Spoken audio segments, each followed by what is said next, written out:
Hey, how's it going, everybody? I'm gonna bring y'all my predictions for this weekend's Extreme Rules pay-per-view. Oh, what fun it should be, right? Okay, so first match is Baron Corbin versus Dolph Ziggler in a no disqualification pre-show match. What happened to Baron Corbin, man? Yeah, I'm picking Corbin. Oh, excuse me. Yeah, Corbin has to go over. It makes logical sense unless he's done something backstage to piss somebody off. Uh, Corbin has to go over here. This feud needs to be over. Corbin needs to move up to somebody new, possibly a Randy Orton, a returning Randy Orton. That would be an interesting feud. Do that. Why not? I'm going a little bit. I don't know the lineup exactly, so I'm going to go a little bit off that. Next, it was announced on Smackdown that there was a Texas Tornado tag team match that's taking place between the Usos and the Bullet Club, Gallows and Anderson. So this is an interesting dynamic because you had the Usos go over and look very strong and basically make Carl Anderson look like they're a little whipping bitch Monday night, which really infuriated me to the point where I stopped watching. You shouldn't do that. You shouldn't have them booked so poorly, and that's stupid as shit anyway. So it makes sense for Gallows and Anderson to use their unified tag team specialty, whatever, and have the commentators spin it to where they're better in the ring together than they are separate on one on the apron or some shit like that to make this match work, of where they can literally destroy the Usos to where the Usos cannot come out later in the night for Roman versus AJ. That makes a lot of sense. It should happen like that because it'll add some dissension, or it could make the main event a little bit better. But yeah. Oh, there we go. So yeah, that would definitely be how I would book that. You would want the Bullet Club to go over, and you would want Gallows and Anderson to literally destroy the Usos to where they are a non-factor later on in the night. Next, I'm looking at Wikipedia, so this is right, so I hope nobody's screwed with it. Dean Ambrose, Chris Jericho in the Asylum match. So you would think because of the way Ambrose has been attacking the shit out of Chris Jericho that Chris Jericho would win, and because that's basically what always happens. Whoever gets attacked, picks up the victory. But yeah, it looks like Dean Ambrose is having a turn of character here. It may be a heel turn.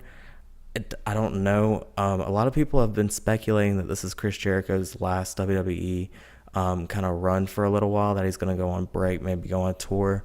There's some speculation about his contract ending at the beginning of June. So this would kind of go along those lines and make some sense. So we'll see what happens with that. But yeah, I definitely see Ambrose winning this match. You don't make the match for the guy and then just not give it to him unless you're Chris Jericho and it's Money in the Bank at WrestleMania 21. How can you forget that? Awkward, right? Okay, so next is The Miz, Kevin Owens, Cesaro, and Sami Zayn in a fatal four-way match for the Intercontinental Championship. And I'm throwing things at my cat because he will not stop licking a rash, and it's really annoying. I'm sorry. It's annoying, and I work in that stuff, so he needs to stop before I have to put medicine on it. So yeah, this match is very interesting in the fact that I don't think that this is the last we'll see Kevin Owens and Sami Zayn go up against each other. I don't think that we'll see that until SummerSlam. I don't feel like The Miz could walk out of the situation with a championship. So I feel like it's prime for Cesaro to take this. He's been technically grabbing that brass ring that's been alluded to everybody. So I believe Cesaro will grab that brass ring. I believe that he will win the Intercontinental Championship, which has been firmly placed as the number 3 title now overall, but number 2 men's title. So Yeah, I definitely think that he walks out of here champion. I definitely think that Owens Zayn probably take each other out of it by some crazy ass spot during the match. And that probably leads them into Money in the Bank feuding and them at SummerSlam probably feuding for a briefcase. So yeah, that's how I think that's going to work out. Miz, I don't care what you do after this. Just don't come back to the title scene ever. Ever again. Please don't. God, it's so bad. It's just, he's just so outmatched. It's like, oh, you have these three world-class competitors and then Miz. And it's like what are you doing? Like, stop. Just don't be you. Just put on a mask. Just do something else. Next is Kalisto versus Rusev with Lana. Okay, now I'm gonna give you what I think should happen and what I think what will happen. What I think should happen, since they're doing an injury angle with this, I feel like Sin Cara should defend the United States Championship against Rusev and lose, and that break up the Lucha Dragons officially, to where Kalisto can pursue titles, and even so they could feud for a while themselves. But yeah, I feel like that could be interesting in a way, because you can have that implosion of Kalisto didn't even lose his championship and then he doesn't even get a rematch, because you could have Rusev literally propel that championship to the next level, and then later on down the line Kalisto can get an opportunity at it. Yeah, definitely interesting. I feel like Rusev's walking away with the championship no matter who he faces. He's been booked great. I don't think ever since he's been popped by Kalisto and Sin Cara picked up a victory, he's been on a rampage and it's fantastic. I feel like they should continue that for now and make him a monster heel like he was previous to this past year, previous to the whole Lana breakup and Dolph Ziggler angle, because that was terrible and it just halted his momentum and character completely. So yeah, Rusev's walking out with a championship like he should. Charlotte versus Natalya, and if Ric Flair comes down to the ring, Charlotte loses the championship, and this is a submission match. So basically you have the sharpshooter versus the figure four, is it the figure eight? The figure eight? Is that right? I think that's right. Figure eight leg lock. Yeah, this is one of those that I can literally toss up in the air and I don't know which one it's going to be. Right now, this is pretty much the hottest feud that WWE has.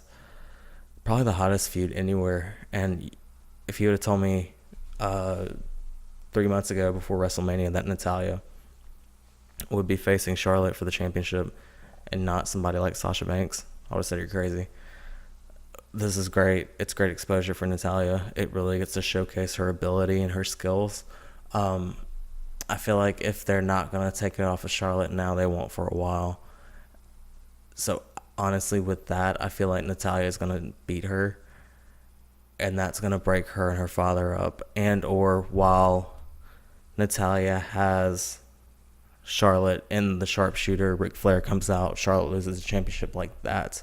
Kind of like how Natalya is kind of role reversed. I could see that happening. I just see some confusion like that happening, and that breaking up Ric Flair and Charlotte, which needs to happen because he's holding her back at this point, essentially, from kind of making her own path, if you will. So yeah, I'm choosing Natalya on some dustiness, if you will. New Day versus Vaudevillians. Okay, the Vaudevillians look like $1 trillion.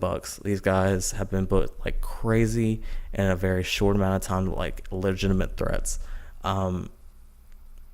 It's just a testament to the writing of just the tag team division right now. Even with Big Cass still being a player with Enzo on the sideline, partying in Florida. Right on, dude. Right on. Yeah, the Vaudevillains, you could say that, well, they should take it, but I really think it's Enzo and Cass's to take it SummerSlam. And yeah, you could say that's a face versus face thing, but I think we're past the point of faces and heels. I think this is the time of you just want the most over guys to go. I would not be surprised if the Vaudevillains won.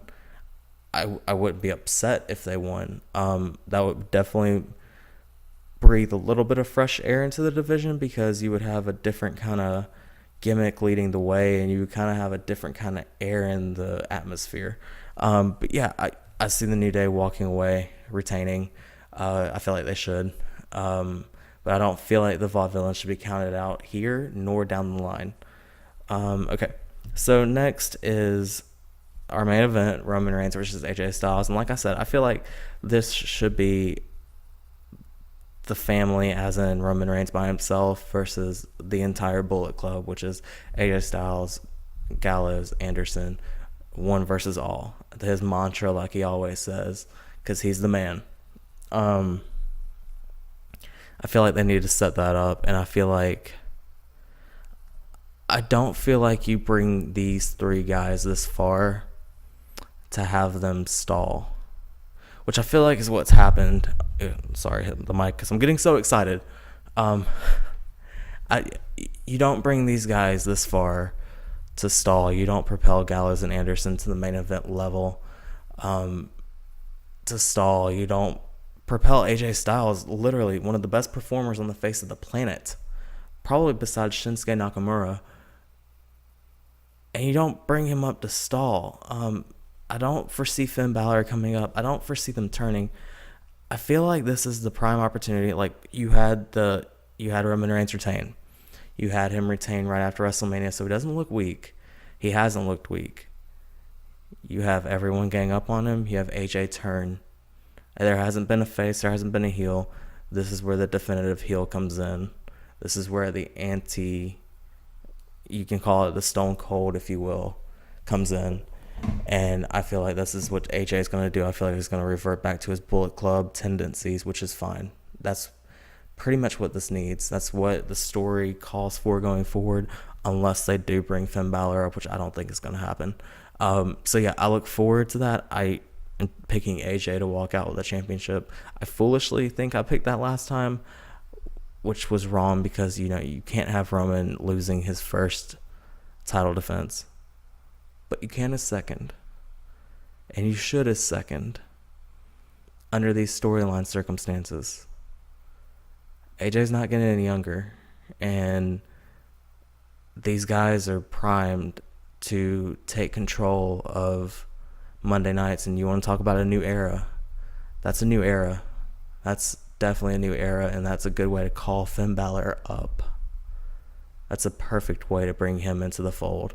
Not by double crossing AJ now, by doing it in the future of jealousy. You can't turn Finn Balor heel. You can't. He's one of the most over guys in the company. So you slowly do it over the course of months. And this could be the start of it. Not by him being called up, but by AJ winning without him even being there. So I feel like that's what needs to happen. I feel like that's what should happen. Hopefully we see that on Sunday night. What do you guys think? Do you think I'm outlandish and full of shit? If you do, let me know below. That's fine. I probably am. But yeah, don't forget to like, share, subscribe. It really helps me out a lot, and I really do appreciate it. Yeah, thanks for watching. That's my Extreme Rules predictions. Yeah, hopefully we get something that works and not some stupid finish like Charlotte and Natalya last time. So thank y'all so much for watching. I'll catch you guys later.